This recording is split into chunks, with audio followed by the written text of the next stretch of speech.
4,700 years ago, there was a full-fledged temple with almost 5 feet tall lingam. We put the Rudraksh and showed them how at different places, how the linga behaves differently. Whole of Europe was full of temples like this. I was in Turkey just 2 weeks ago. You've heard of Konya?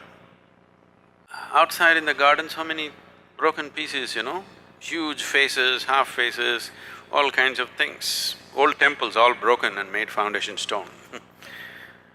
So we were just walking through and there in the garden I found about 4.5 feet or more, about 4 feet 9 inches kind of linga, properly created linga, an ellipsoid stone.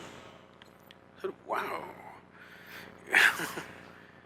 And when we looked at the history and things like that, they said this is almost 4,700 years old. 4,700 years ago, there was a full-fledged temple with almost 5 feet tall lingam which was in worship. And it was consecrated that long ago, still alive. Cracked a little bit, so got disturbed, and I was just demonstrating for the few, 3-4 people who were with me.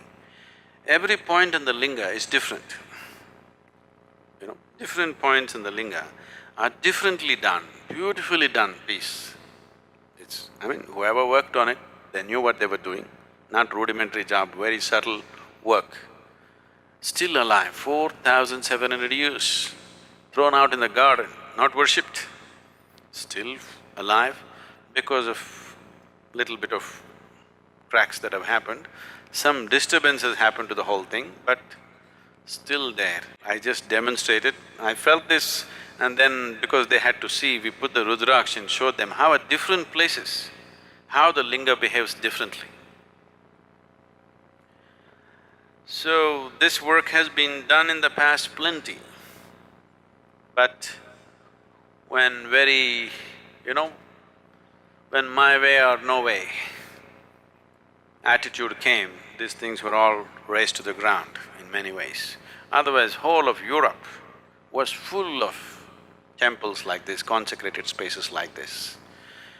These eastern temples were never built as places of prayer. Even today in India, nobody ever leads a prayer in a temple.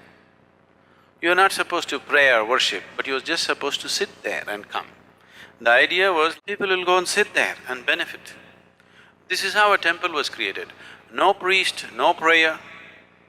There is a maintenance person who is now calling himself a priest. Certain families were appointed to maintain the sanctity of the place, to keep it going in a certain way. You are just supposed to go there, sit there for some time and come. In South India, this tradition is still alive. In North, it's been disturbed because the brunt of invasions North India took, South India left. The Deccan Plateau was generally left untouched by the outside invaders. So you were just supposed to sit there. Nobody leads a prayer, nobody teaches you a prayer, nobody says you must do this or that. You just sit there and imbibe this, because these are all consecrated spaces. They created many. All these things were razed to ground. Only few that are left are generally in India and some other Southeast Asian countries.